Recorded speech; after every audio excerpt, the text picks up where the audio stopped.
নমস্কার বন্ধুরা, রিনাস কিচেনে আপনাদের সবাইকে স্বাগত। আজ আমি আপনাদের সঙ্গে শেয়ার করব কেশারি লাউ। বন্ধুরা, একদম নিরামিষ, সম্পূর্ণ নিরামিষ রেসিপি, আর খেতে কিন্তু দুর্দান্ত হয়। বাচ্চা থেকে বড় সবাই কিন্তু খুবই পছন্দ করবে।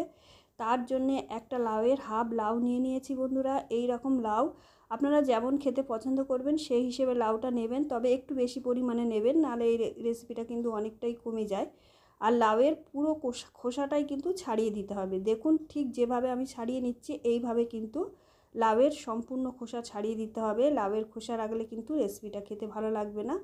সমস্ত লাউটা আমি এইভাবে খোসা ছাড়িয়ে নেবো। আর বন্ধুরা, ভিডিওটা ভালো লাগলে অবশ্যই একটা লাইক করবেন আর চ্যানেলটা সাবস্ক্রাইব করে পাশে থাকবেন। আর এইভাবে লাউয়ের রেসিপি অবশ্যই তৈরি করে খাবেন। আশা রাখছি আপনাদের ভীষণই ভালো লাগবে। দারুণ খেতে হয় বন্ধুরা, অসাধারণ খেতে হয়। আপনারা একবার না বানিয়ে খেলে বুঝতেই পারবেন না। একবার অবশ্যই বানাবেন, আশা রাখছি আপনাদের ভীষণ ভালো লাগবে। এই রেসিপি খেতে কিন্তু দুর্দান্ত লাগে বন্ধুরা। অবশ্যই চেষ্টা করবেন লাউয়ের এই রেসিপি একবার অন্তত বাড়িতে বানিয়ে খেতে। আর লাউয়ের ভুঁড়িটাকে কিন্তু আমি ফেলবো না। ভুঁড়ির মধ্যে যে শক্ত দানাগুলো রয়েছে এই দানাগুলোকেই ফেলে দেবো। যদি আপনাদের লাউ কচি হয় আর দানাগুলো যদি কচি হয় একদমই ফেলবেন না, সব কিন্তু এই রেসিপিতে কেটে দিয়ে দিতে হবে। এবার কি করে কেটে নিচ্ছি দেখুন, এইভাবে পাতলা পাতলা করে আগে কেটে নেব। আর বন্ধুরা, এই রেসিপি আপনারা অবশ্যই একবার অন্তত বাড়িতে বানাবেন। আমি আশা রাখছি আপনাদের ভীষণ ভালো লাগবে। বাচ্চারা যারা লাউ খায় না তারাও কিন্তু চেয়ে চেয়ে খাবে। এই রেসিপি অসাধারণ হয় খেতে। দেখুন, লাউগুলোকে আগে পাতলা পাতলা করে কেটে নিয়েছি, এবারে সরু সরু করে কেটে নিচ্ছি। যেমন আলু ভাজার মতন কাটা হয়, আমরা আলু ভাজা কেটে থাকি, ঠিক সেই রকম করে লাউগুলোকে আমাদের কেটে নিতে হবে। দেখুন ঠিক কীভাবে কেটে নিয়েছি, এইভাবে কিন্তু লাউটাকে কেটে নিতে হবে। এবার ভুঁড়িগুলোকে আমাদের কেটে নিতে হবে। সমস্ত শক্ত দানাগুলো কিন্তু ফেলে দিয়েছি। দানাগুলো অবশ্যই ফেলে দেবেন, যদি শক্ত হয়, যদি কচি হয় তাহলে ফেলার দরকার নেই। দেখুন, ভুঁড়িগুলোকেও কেটে নিয়েছি। এবার কাটা লাউগুলোকে কিন্তু একটু ধুয়ে নেব। আমি আগেও গোটা ধুয়ে নিয়েছিলাম, তবে এই রেসিপিতে লাউটা কেটে একটু ধুয়ে নিতে হবে, কারণটা আমি পরে বলে দিচ্ছি। এবারে লাউটাকে ধুয়ে আমি একটা চুবড়ির মধ্যে তুলে নিচ্ছি। দেখতেই পাচ্ছেন, অল্প জল দিয়ে লাউটাকে একটু ধুয়ে নিলাম। এবারে বন্ধুরা, চুবড়ির মধ্যে রেখে লাউটার মধ্যে যে বেশি জলটা আছে সেটা আমাদের ঝরিয়ে নিতে হবে। লাউটা ওদিকে রেখে দিয়েছি, আর এদিকে খানিকটা পনির নিয়ে নিয়েছি। দেখতেই পাচ্ছেন, এবার পনিরটাকে একটু ভেঙে নেব। এইভাবে হাত দিয়ে একটু গুঁড়ো গুঁড়ো করে নিতে হবে। দেখতেই পাচ্ছেন কিভাবে গুঁড়ো গুঁড়ো করে নিচ্ছি। খুব বেশি কিন্তু চাপ দেওয়ার কোনো দরকার নেই, হাত দিয়ে হালকাভাবে এভাবে গুঁড়িয়ে নিলেই হবে। আর একটা প্লেটের মধ্যে লাউগুলোকে কিন্তু ঢেলে নিতে হবে। ঢেলে নিয়ে একটু হাত দিয়ে ছড়িয়ে দেবো এইভাবে। আর বন্ধুরা, একবার এই রেসিপিটা বানিয়ে খাবেন, দারুণ হয় খেতে। আর দিয়ে দিলাম খানিকটা পনির। পুরো পনিরটা কিন্তু আমি দিইনি, খানিকটা পনির এর ওপর থেকে ছড়িয়ে দিলাম। দিয়ে এবার কিছু গুঁড়ো মশলা এর মধ্যে যোগ করে দেবো। অল্প পরিমাণে হলুদ গুঁড়ো ছড়িয়ে ছড়িয়ে দিতে হবে বন্ধুরা, পুরো লাউয়ের মধ্যে যাতে সব দিকে এই মশলাগুলো লাগে, তাই একটু ছড়িয়ে ছড়িয়ে ওপর থেকে দিলে খুব ভালো হবে। আর দিয়ে দিলাম অল্প পরিমাণে জিরে গুঁড়ো আর অল্প পরিমাণে ধনে গুঁড়ো। দেখতেই পাচ্ছেন কতটুকু নিয়েছি, এরকম অল্প অল্প করেই দিতে হবে। আবারও খানিকটা পনির ওপর থেকে ছড়িয়ে দিলাম। দিয়ে বন্ধুরা, এবারে দিয়ে দেবো অল্প পরিমাণে কাশ্মীরি লঙ্কার গুঁড়ো। আপনারা ঝাল খেতে পছন্দ করলে এর মধ্যে গুঁড়ো লঙ্কাও দিতে পারেন, কিংবা কাঁচা লঙ্কা কুচি করেও দিতে পারেন। আমি কালারের জন্য কাশ্মীরি লঙ্কার গুঁড়ো দিয়েছি, আর দিয়ে দিচ্ছি গোলমরিচের গুঁড়ো ঝালের জন্য অল্প পরিমাণে। দেখতেই পাচ্ছেন হাফ চামচ মতন দিয়েছি। এইভাবে সমস্ত উপকরণগুলো দিয়ে এবারে দিয়ে দেবো লবণ। লবণটা দিচ্ছি, তবে লাউয়ে খুব বেশি লবণ কিন্তু লাগে না, তাই বুঝে দিতে হবে। এখন দিচ্ছি, পরেও আবার লবণ দেবো, তাই এখন খানিকটা দিয়ে দিলাম অল্প করে। দিয়ে সমস্ত উপকরণগুলো খুব ভালো করে লাউয়ের মধ্যে আমাদের মাখিয়ে নিতে হবে। এবারে যে ভুঁড়িগুলো কেটে রেখেছিলাম সেগুলো এর মধ্যে দিয়ে দিলাম। দিয়ে খুব ভালো করে সমস্ত উপকরণগুলো কিন্তু একসাথে মাখিয়ে নিতে হবে। দেখতেই পাচ্ছেন বন্ধুরা কিভাবে মাখিয়ে নিচ্ছি, খুব সুন্দর করে মাখিয়ে নিতে হবে। আর বন্ধুরা, ভিডিওটা ভালো লাগলে অবশ্যই একটা লাইক করবেন, আর চ্যানেলটা সাবস্ক্রাইব করে পাশে থাকবেন। আর এইভাবে লাউয়ের রেসিপি কিন্তু অবশ্যই বাড়িতে বানিয়ে খাবেন। এবারে ঢাকা দিয়ে 10 মিনিট আমাদের রেখে দিতে হবে। 10 মিনিটের মধ্যে ওদিকে মশলাগুলো আমাদের রেডি করে নিতে হবে। বন্ধুরা, মশলাগুলো রেডি করে নিয়েছি, আর 10 মিনিট পরে দেখুন লাউগুলোকে আবার ভালো করে নাড়াচাড়া করে নিচ্ছি। লাউ থেকে কিন্তু অনেকটাই জল বেরিয়েছে, যেহেতু অনেকটা সময় ঢাকা দেওয়া ছিল। আর এই রকমই লাউ আমাদের দরকার। একদম লাউটা কিন্তু কমে গেছে, যেহেতু লবণ মাখিয়ে রেখেছিলাম।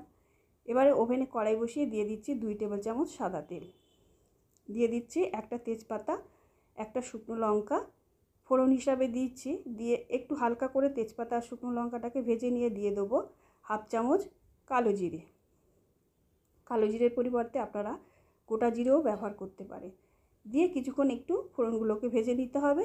এবারে যে ম্যারিনেট করে রেখেছিলাম লাউটাকে এর মধ্যে দিয়ে দিতে হবে। দেখতেই পাচ্ছেন বন্ধুরা কতটা জল উঠেছে, আর এই রকমই দরকার আমাদের, ঠিক এই রকম লাউ দরকার, এরকম নরম হয়ে যাবে আর খানিকটা জল উঠবে, এই রকমই লাউ এই রেসিপিতে আমাদের দরকার। দিয়ে একটু কিছুক্ষণ নাড়াচাড়া করে নেব, তবে খুব বেশি কিন্তু এই যে এর মধ্যে যে জলটা আছে সেটাকে শুকনো করব না, খানিকটা এরকম নাড়াচাড়া করে নিয়ে এর মধ্যে আবারও আমি একটু অল্প পরিমাণে মশলা দিয়ে দেবো। আবারও দিয়ে দিচ্ছি অল্প পরিমাণে লবণ যাতে আরেকটু জল ছাড়ে, আর দিয়ে দিচ্ছি অল্প পরিমাণে দিয়ে দেবো জিরে গুঁড়ো আর অল্প পরিমাণে ধনে গুঁড়ো আবারও আমি দিয়ে দেবো। যেহেতু আগে অল্প করে দিয়েছি আর দিয়ে দিলাম হলুদ গুঁড়ো অল্প করে, যেহেতু আগে দিয়েছি সেটা বুঝে দিতে হবে। দিয়ে সমস্ত কিছু একসঙ্গে ভালো করে আমাদের কষিয়ে নিতে হবে। দেখুন বন্ধুরা খুব বেশি কষাবো না, জলটা একদমই শুকনো করব না, এই জলটা এই যে জল জল ভাবটাই থাকবে, আর এই জলেই কিন্তু লাউটাকে আমাদের সিদ্ধ করে নিতে হবে। দেখুন ভালো করে নাড়াচাড়া করে নিয়েছি। এবার যে প্লেটের মধ্যে লাউটাকে ম্যারিনেট করেছিলাম তার মধ্যে খানিকটা জল ছিল, সেটা দিয়ে দিলাম অল্প করে ধুয়ে, আর এবারে ঢাকা দিয়ে 10 মিনিট রান্না করে নিতে হবে। 10 মিনিট পরে ফিরে আসছি। দেখুন 10 মিনিট হয়ে গেছে বন্ধুরা। এবারে দেখব লাউটা ঠিক কেমন সিদ্ধ হয়েছে। জলটা কিন্তু পুরোটাই শুকনো হয়ে গেছে, দেখতেই পাচ্ছেন, খুব বেশি জল আর নেই। আর এবারে লাউটাকে কেটে দেখে নেব কতটা সিদ্ধ হয়েছে। লাউটাও কিন্তু ভালো মতন সিদ্ধ হয়ে গেছে। সব লাউ কিন্তু সমান সময় লাগে না সিদ্ধ হতে, কম বেশি লাগতেই পারে, সেটা হিসেব করে আপনারা সিদ্ধ করে নেবেন। এবারে লাউ তরকারিটাকে ভালো করে আমাদের কড়াই থেকে তুলে নিয়ে এই কড়াইটাকে ধুয়ে পরিষ্কার করে নিতে হবে। আর এই যে জলটা, গরম জলটা কিন্তু পরে আমরা ব্যবহার করব, তাই এটাকে রেখে দেবো। এবারে দিয়ে দিচ্ছি 1 চামচ ঘি। কড়াইটা পরিষ্কার করে নিয়েছি, নিয়ে 1 চামচ ঘি দিয়ে দিচ্ছি। দিয়ে এর মধ্যে দিয়ে দেবো গোটা গরম মশলা। দেখুন বন্ধুরা 2টো এলাচ, 2টো লবঙ্গ আর একটা দারচিনি টুকরো আমি 2 ভাগ করে নিয়েছি, নিয়ে সেটা এর মধ্যে দিয়ে দিচ্ছি। সুন্দর গন্ধ ওঠা পর্যন্ত এই ফোড়নটাকে ভেজে নিতে হবে। আর 2 চামচ পোস্ত, 1 চামচ সাদা তিল আর 4টে কাজু আমি আগে থেকেই বেটে রেখেছিলাম, দেখতেই পাচ্ছেন। সেই পেস্টটা কিন্তু এর মধ্যে দিয়ে ঘিয়ের মধ্যে দিয়ে একটুখানি আমাদের ভেজে নিতে হবে, খুব বেশি ভাজার দরকার নেই, একটুখানি ভেজে নিলেই হবে। আর দিয়ে দিলাম শিল ধোয়া জল, যে শিল ধোয়া জলটা রেখেছিলাম সেটা দিয়ে খুব ভালো করে এই মশলাটাকে আমাদের কুলে নিতে হবে। দেখতে পাচ্ছেন এইভাবে একটু কড়াই নাড়াচাড়া করে নিতে হবে, খুব বেশি কিন্তু কষানোর দরকার নেই। এবারে দিয়ে দেবো এর মধ্যে পনির, যে পনিরটা আমি আগে থেকেই গুঁড়ো করে রেখেছিলাম, হাত দিয়ে ভেঙে রেখেছিলাম, সেই পনিরটা এর মধ্যে দিয়ে আবার আমাদের কিছুক্ষণ নাড়াচাড়া করে নিতে হবে। দেখতেই পাচ্ছেন এইভাবে বাদামের পেস্ট বা পোস্ত বাদাম দিয়ে যে পেস্টটা আমি রেডি করেছিলাম তার মধ্যে এইভাবে কিছুক্ষণ নাড়াচাড়া করে নিতে হবে। এবারে দিয়ে দেবো যে কড়াই ধুয়ে যে গরম জলটা রেখেছিলাম, ব্যাস এইটুকুই জল কিন্তু ব্যবহার করব, এর থেকে বেশি জল আমরা আর এর মধ্যে দেব না। এবারে আমাদের খুব ভালো করে এটাকে নাড়াচাড়া করে নিতে হবে বন্ধুরা।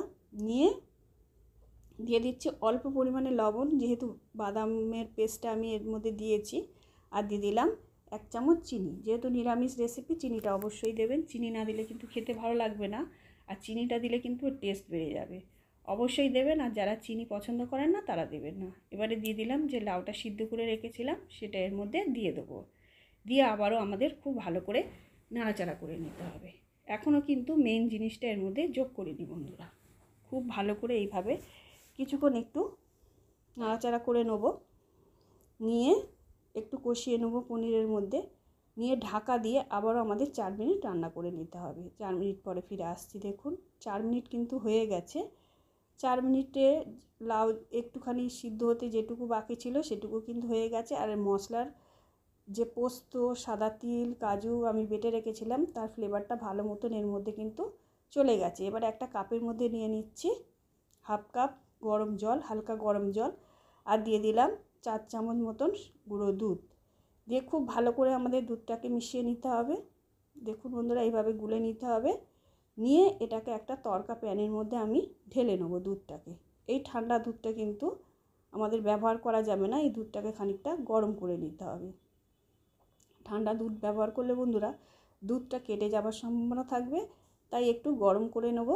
দেখুন এইভাবে দুধটা ঠিক ফুটতে শুরু করবে, ফোটার মুখ আসবে, তখন কিন্তু দুধটাকে আমাদের নামিয়ে নিতে হবে। দেখুন আস্তে আস্তে বলক আসতে শুরু করেছে।